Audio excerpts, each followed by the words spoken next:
کرتا اور کہتا ہے کہ کاش میں بھی ان کے ساتھ ہوتا تو مقصد عظیم حاصل ہوتا۔ اب جو لوگ آخرت کو خریدتے اور اس کے بدلے دنیا کی زندگی کو بیچنا چاہتے ہیں، ان کو چاہیے کہ اللہ کی راہ میں جنگ کریں،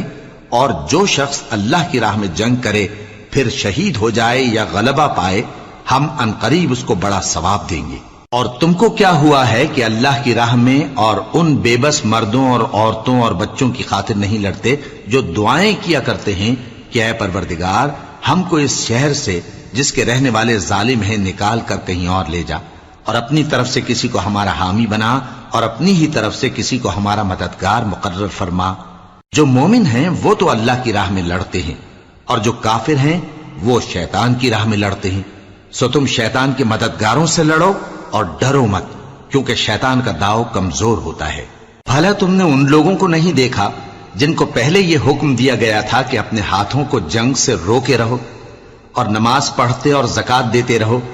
پھر جب ان پر جہاد فرض کر دیا گیا تو بعض لوگ ان میں سے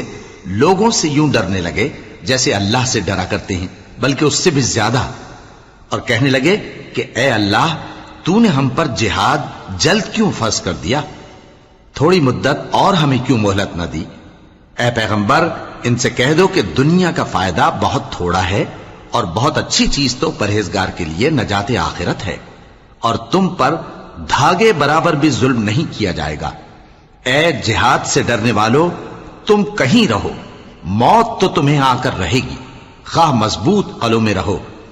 اور ان لوگوں کو اگر کوئی فائدہ پہنچتا ہے تو کہتے ہیں یہ اللہ کی طرف سے ہے، اور اگر کوئی مصیبت پہنچتی ہے